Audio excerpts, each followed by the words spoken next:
చైతన్య నాయక్ గారు, welcome to మహా news. నమస్తే. చైతన్య నాయక్ గారు, మిమ్మల్ని ఎమ్మెల్యేగా నిల్చోమంటే కండిషన్స్ పెట్టి పార్టీని సంక్షోభంలోకి నెట్టేశారన్న టాక్ వినిపిస్తుంది. ఇదెంతవరకు వాస్తవం? దీనిపై మీ స్పందన ఏంటి? ఎన్నికల కమిషన్ పరిధిలోనే ఎన్నికలు జరిపించాలనుకోవటం కండిషన్ ఎలా అవుతుంది? మీరు 4 దశాబ్దాలు వెనకబడి జీవిస్తున్నట్లు మీకు అనిపించట్లేదా?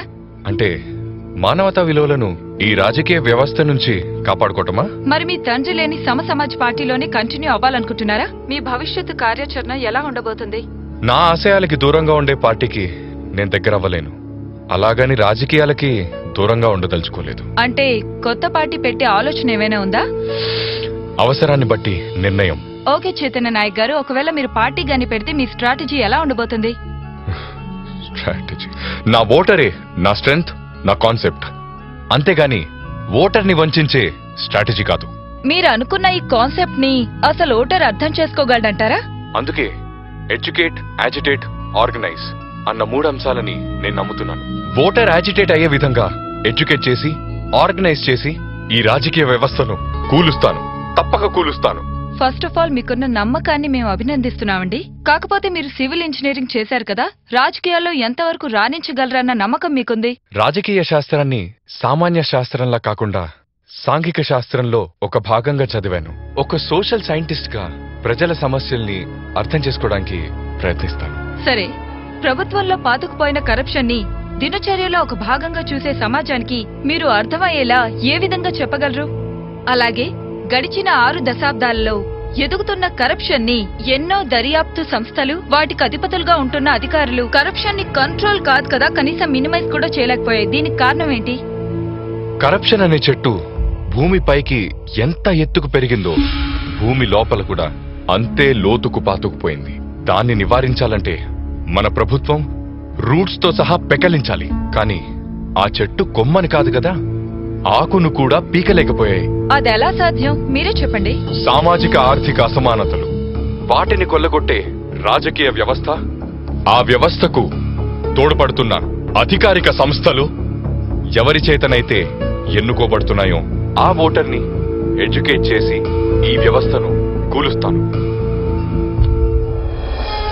సో మీరు చెప్పేది వినడానికి బాగానే ఉంది, కానీ ప్రాక్టికల్ గా ఇది సాధ్యమంటారా? వాస్తవాలు మాట్లాడితే ఇంప్రాక్టికల్ అనిపిస్తేలా? అలాగే పేద ప్రజలకి విద్య, వైద్యం వంటి చాలా పథకాల్ని ప్రభుత్వం ప్రవేశపెట్టింది కదా. పల్లె పట్టణాలలో సెంటు భూమి కొనలేక నిరాశ్రయులుగా మారిన కూలీలను ఏదో ఇంటి పథకం పేరుతో ఆశ్రయమిచ్చి శాశ్వతంగా మురికివాడలో ఉండేలా చేసింది ఒక పథకం. ఉచిత విద్యనందించే ప్రభుత్వ విద్యా సంస్థలను ప్రోత్సహించకుండా ఏదో ఇంకో పథకం పేరుతో కాంక్రీట్ జంగల్స్ లాంటి ప్రైవేట్ విద్యా సంస్థల్ని ప్రోత్సహించడం ఇంకో పథకం. పేదలకి ఉచిత వైద్యం అందించే ప్రభుత్వ వైద్యశాలలను ఆధునీకరించకుండా ఏదో వైద్యాల పథకం పేరుతో ప్రైవేట్ హాస్పిటల్స్ లో వ్యాపారం సాగించటం ఇంకొక పథకమా? అంటే మీ ఉద్దేశం ఈ పథకాలన్నీ కేవలం రాజకీయ లబ్ధి కోసమే అంటారా? అవును. కానీ ఓటర్ని ఏదో ఒక రూపంలో ఆకర్షించడానికి ఎరవేయక తప్పదు కదా. ఎరవేయడానికి, వల వేయడానికి ఓటరేమీ చెరువులో చేప కాదు, స్వాభిమానం ఉన్న మనిషి.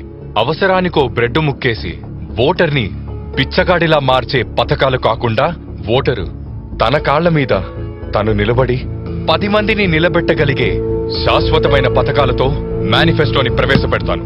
Right, thank you Chaitanya Nayak గారు. చూశారు కదండి, ఇది ఇవాల్టి సమాజ్ పార్టీ యోజన అధ్యక్షుడు చైతన్య నాయక్ తో స్పెషల్ ముఖాముఖి. చెప్పండి సార్. ఫోన్లో చెప్పేది కాదయ్యా, ముందు నువ్వు ఆఫీసుకు రా. ఇప్పుడే బయలుదేరుతున్నాను. రండి సార్. సార్. ఓ వెల్కమ్.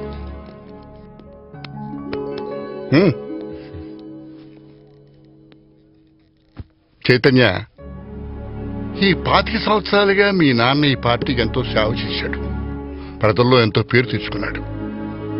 ఏనాటికైనా నిన్ను ఒక రాజకీయ నాయకుడిగా చూడాలని ఎంతో ఆశపడ్డాడు. కానీ ఆ కోరిక నెరవేరకుండానే నువ్వు ఆ కోరిక నెరవేరిస్తే మీ నాన్న ఆత్మశాంతిస్తుంది. ఇంటర్వ్యూలో నువ్వు చెప్పిన సమాధానాలు, ముఖ్యంగా నీ కన్విక్షన్ నాకు బాగా నచ్చింది. Thank you sir. ఇప్పుడున్న పరిస్థితుల్లో మన పార్టీ గెలిపించాలన్నదే మన మీదున్న సమస్య. సార్, రాజకీయ శాస్త్రం సాంఘిక శాస్త్రంలో ఒక భాగం. అది ప్రదేశాన్ని బట్టి, సమయాన్ని బట్టి సాంకేతిక అభివృద్ధికి అనుగుణంగా మారుతుంది. కానీ చెట్టు నుండి జారిపడిన పండు ఇక్కడైనా ఏ దేశంలో అయినా భూమి మీద పడక తప్పదు. అంటే నీ ఉద్దేశం? తమిళనాడులో ఎంజీఆర్, ఇక్కడ ఎన్టీఆర్ రాజకీయాల్లోకొచ్చి అతి తక్కువ సమయంలో ఎవరూ ఊహించని విధంగా గెలుపుని సాధించారు.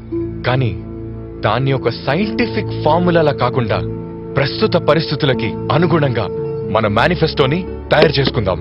సరే, ఇప్పుడున్న పరిస్థితుల్లో మనకున్న ఈ తక్కువ వ్యవధిలో మన పార్టీ గెలవాలంటే నువ్వేం చేయగలవు? కంటికి కనిపించనిది కులం, కంటికి కనిపించేది ఓటర్. అందుకే ఆ ఓటర్ని మనం ఎడ్యుకేట్ చేయాలి. అదే నా టార్గెట్. రైట్. నువ్వు ఓటర్ మీద నమ్మకం పెట్టుకున్నావు, నేను నీ మీద నమ్మకం పెట్టుకున్నాను. మరొకటి గుర్తుంచుకో, ఇంకో బాధ్యత కూడా నీ మీద ఉంది. రేపటి నుంచి మిగతా నియోజకవర్గాల అభ్యర్థులను కూడా నువ్వే సెలెక్ట్ చేయాలి. Thank you sir. నా మీద ఉన్న నమ్మకంతో పెద్ద బాధ్యతను నాకు అప్పగించారు. మిమ్మల్ని సీఎం సీట్లో కూర్చోబెట్టడానికి నా వంతు ప్రయత్నం చేస్తాను సార్. ఏంటి ఈరోజు ఆఫీస్కి వెళ్ళలేదా? లేదు. ఒంట్లో బాగాలేదా? అదేం లేదు. మరి ఎందుకు వెళ్ళటం లేదు? నేను నా జాబ్కి రిజైన్ చేశాను డాడీ. అంటే ఫ్యాక్టరీకి వెళ్ళనంటావు? అవును డాడీ. మరి పని పాట లేకుండా ఏం చేద్దాం అనుకుంటున్నావురా? ఎలక్షన్స్ లో చైతన్యకి హెల్ప్ చేద్దాం అనుకుంటున్నాను. ఏంటి వాడికి హెల్ప్ చేసేది? వాడు రేపు పెద్ద లీడర్ అయ్యాక లైఫ్ లో సెటిల్ అవుతాడు. మరి నీ పరిస్థితి ఏంటి? ఏమైనా పర్వాలేదు, నాకు అర్జెంటుగా 6 కోట్లు కావాలి. ఏంట్రా వేసుకునే కోట్లు అనుకున్నావా, రూపాయి నోట్లు అనుకున్నావా? అయినా ఇక్కడ మీ తాత సంపాదించిన మూటేమీ లేదు నీకు లెక్క పెట్టి కోట్లు ఇవ్వడానికి. నేను మీ ఆయన సంపాదనలోంచి అడగట్లేదమ్మా. 300 కోట్ల కాంట్రాక్ట్ రావడానికి కారణం నేను. దాంట్లో 2% కమిషన్ క్యాల్కులేట్ చేస్తే 6 కోట్లు అవుతుంది. ఆ డబ్బు ఏమంటున్నాను? ఏంట్రా తిక్కగా మాట్లాడుతున్నావు? తిక్కైనా అనుకోండి, పిచ్చైనా అనుకోండి, నేను మాత్రం రాజకీయాల్లో చైతన్యకి హెల్ప్ చేస్తాను.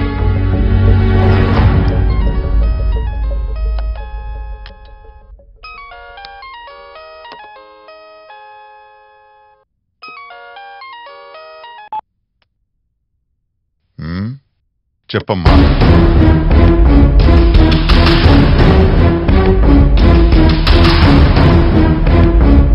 తప్పకుండా వస్తాను. హే, నేను మళ్ళీ మాట్లాడతాను. Come. Hello Raju. Hi Chaitu, congrats రా. థ్యాంక్స్ రా. Congrats. Hey, thank you. Coffee? No thanks. అరే, ఎలక్షన్స్ అయిపోయేంత వరకు నేను ప్రణీత నీతోనే ఉంటాం. తను ఇప్పుడు ఆఫీసర్ కదా, మరి తను కుదురుతుందో లేదో I don't know. What Sanjay? లేదు, నేను మీతో పాటే వచ్చి పని చేస్తాను. ఏంటి నువ్వు మాట్లాడేది? జాయింట్ కలెక్టర్ గా ఉంటే నీకు ఎలా సాధ్యం? నేను జాబ్ కి రిజైన్ చేశాను. వాట్ సంధ్య, అది నీ లైఫ్ అంబిషన్. ఎక్కడ కాంప్రమైజ్ అవ్వకుండా ఐఏఎస్ అవ్వాలనుకున్నావు, సాధించావు. నువ్వు ఈ డెసిషన్ ఎందుకు తీసుకున్నావో నాకు తెలియట్లేదు, కానీ తప్పు చేసావు అనిపిస్తోంది. కాదు, వృత్తిరీత్యా రోజు రాజీ పడాల్సి వచ్చి నేను రాజీనామా చేశాను. సంధ్య, తొందరపడ్డావేమో అనిపిస్తోంది. కాదు, త్వరపడ్డాను. రాజకీయాల్లో నీకు అండగా ఉండాలని నిర్ణయించుకున్నాను. అవునరా, ఎన్నికల కమిషన్ పరిధిలో ఎన్నికల్లో పాల్గొనాలంటే మినిమం డబ్బులు అవసరం. అది నేను చూసుకుంటాను. చైతు, నీ ఆలోచన విధానమే నిన్ను నీ పార్టీని గెలిపిస్తుందని నమ్ముతున్నాను. Thank you Praneetha. Let's work together. మీ గతం ఎలా గడిచిందో మీరు మర్చిపోయారు. మీ గతం మీకు పాఠాలు నేర్పలేదు. అందుకే మీ పిల్లల ఆశయాల్ని అర్థం చేసుకోకుండా వాళ్ళ నిర్ణయాల్ని తప్పుపడుతున్నారు. అది కాదు నాన్న, బాధ్యత గల ఉద్యోగంలో ఉంటూ ఓ ఎమ్మెల్యేని వాడి అధికారం ముందే కొట్టడం ఏంటి? కష్టపడి చదువుకుని సంపాదించిన ఉద్యోగాన్ని కాల్తంతానంటే మందలం చేయటం నేను చేసిన తప్పు. కష్టపడి డెవలప్ చేసిన బిజినెస్ ని మరింత డెవలప్ చేసుకోరంటే రాజకీయం, ఎలక్షన్ అని అనవసరంగా టైం వేస్ట్ చేసుకోవద్దని చెప్పడం అది నా తప్ప అండి? అదేం కాదు డాడీ, చైతన్య ఆలోచన విధానం నాకు నచ్చింది. దానికి తోడు సంధ్య కూడా చైతన్యతో నడవాలనుకుంటుంది. అందుకే నా బాధ్యత నేను నెరవేర్చాలనుకుంటున్నాను. అది తప్ప? నిజమే తాతయ్య. సెల్ఫ్ రెస్పెక్ట్ ని చంపుకొని బానిసలుగా ఉద్యోగంలో కొనసాగటం కంటే సంధ్య రిజైన్ చేయాలనుకోవటం correct. I appreciate her. Chaitanya, ఏం మాట్లాడుతున్నావు? మీ నాన్న నిన్ను రాజకీయాల్లోకి ఏ పరిస్థితుల్లో రమ్మన్నాడు గుర్తుందా? గుర్తుంటే సంధ్యను రిజైన్ చేయమని చెప్పు. నాన్నా, చైతన్య చెప్పే దాంట్లో తప్పేమీ లేదు. ఒక ఐఏఎస్ ఆఫీసర్గా దేశ రెవెన్యూని కలెక్ట్ చేసి, ప్రొటెక్ట్ చేసి, డిస్ట్రిబ్యూట్ చేసేది మనమే. ఏ రాజకీయ పార్టీ వస్తే ఆ పార్టీకి అనుగుణంగా దేశ ప్రజల తలరాతల్ని తిరగరాసేది మనమే కదా. చెప్పరా చెప్పు. సంధ్య అడిగిన ప్రశ్నకి సమాధానం చెప్పు. గత 30 సంవత్సరాలుగా ప్రజలందరికీ ఉచితంగా విద్యనందించే ప్రభుత్వ స్కూల్స్, కాలేజీలు, విశ్వవిద్యాలయాలు ఎన్నొచ్చాయో చెప్పగలరా? అలాగే పేద ప్రజలందరికీ ఉచిత వైద్యాన్ని అందించే అన్ని వసతులతో కూడిన ప్రభుత్వ ఆసుపత్రులను ఎన్ని కట్టించారు? ప్రభుత్వ రవాణా సంస్థలు ప్రైవేటు రవాణా సంస్థల ముందు ఎంత చిన్నబోయేలా చేశారు? ఆ రోజుల్లో రాజధానికి వెళ్లే బస్ ఎక్కితే ఎమ్మెల్యేకి ఒక సీటు, ఎంపీకి ఒక సీటు కేటాయించేవారు. కానీ ఇప్పుడు ఎంపీ, ఎమ్మెల్యే కాదు కదా, ఒక పంచాయతీ మెంబర్ కూడా సొంత కారులో ప్రైవేట్ ఎస్కార్ట్లతో రాజధానికి వెళ్తున్నారంటే దానికి కారణం మీరే కదా. అంతెందుకు అంకుల్, ప్రైవేట్ కొరియర్ సర్వీసుల దెబ్బకి గవర్నమెంట్ పోస్ట్ ఆఫీసులు మూతపడ్డాయంటే దానికి కారణం మీరు కదా. అదేంటని అడిగితే మీరు సూటిగా చెప్తారు, ప్రభుత్వ సంస్థలు ప్రైవేట్ సంస్థల కన్నా ఎఫిషియెంట్ గా పనిచేయట్లేదని. దానికి ఇదే నా సూటి ప్రశ్న. ఇండియన్ సివిల్ సర్వీసెస్ పాస్ అయ్యి ఐఏఎస్ గా పనిచేసే మీరే ఈ ప్రభుత్వ సంస్థలను ఎఫిషియెంట్ గా నడుపుంటే గత 30 సంవత్సరాలుగా ఎన్ని లక్షల మందికి మీరు ప్రభుత్వ ఉద్యోగాలు కల్పించేవారు? మీరు చెప్పినట్లు కొంతవరకు దీనికి మేము బాధ్యులు కావచ్చు. కానీ ఈ రాజకీయ నాయకులు, పెట్టుబడిదారులు ప్రైవేట్ సంస్థలైన స్కూల్స్, కాలేజెస్, హాస్పిటల్స్ అన్నింటినీ వాళ్ళ చేతిలో పెట్టుకుని మమ్మల్ని కీలుబొమ్మలు ఆడిస్తున్నారు. నిజమేరా? మీరు కీలు బొమ్మలుగా మారకుండా మీ గతాన్ని గుర్తిస్తే మీ బాధ్యత తెలుస్తుంది. వీడు తండ్రి కుల వృత్తిని నమ్ముకుని రోజు 10 మందికి శవరం చేసి ఫీజు కట్టాడు. అలాగే నాగ్యా నాయక్ నాన్న పొలాల్లో కాపలా కాసి ఫీజు కడితే దానికి రిజర్వేషన్ తోడైంది కాబట్టి మీరు ఈ స్థితిలో ఉన్నారు. మన కులపోలంతా మీ ఎదుగుదలను చూసి ఆ అవకాశం మనకి రాకపోతుందా అని ఎదురు చూస్తున్నారు. ఒకానొకప్పుడు మీరు పుట్టక ముందు ఎర్రటి ఎండలో కూర్చుని దారిన పోయే వాళ్ల కాళ్ల వైపు చూసేవాడిని. ఎవరి కాళ్లకు తెగిన చెప్పులు కనిపిస్తాయా అని. ఏళ్లు గడిచిపోయాయి, నా చూపులు అక్కడే ఆగిపోయాయి.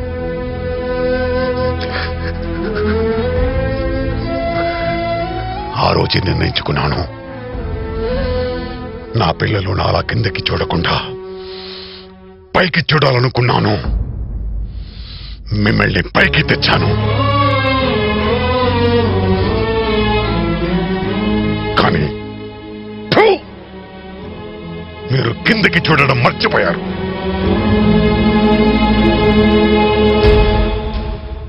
వీళ్ళు చూస్తున్నారు, నాలాగే ఎర్రటి ఎండలు కూర్చొని నేలను చూస్తున్న కొన్ని కోట్ల మంది వైపు బాధ్యత కల పౌరులుగా చూస్తున్నారు. వీళ్ళని చూడనివ్వండి. యాజిటేట్ కూడా అయ్యారు. మనం చేయాల్సిందల్లా వాళ్ళని ఆర్గనైజ్ చేయడం. ఎక్స్క్యూజ్ మీ సార్, మిమ్మల్ని కలవడానికి ఓ మాజీ ఐఏఎస్, ఐపీఎస్ అధికారులు బయోడేటాతో వచ్చారు సార్.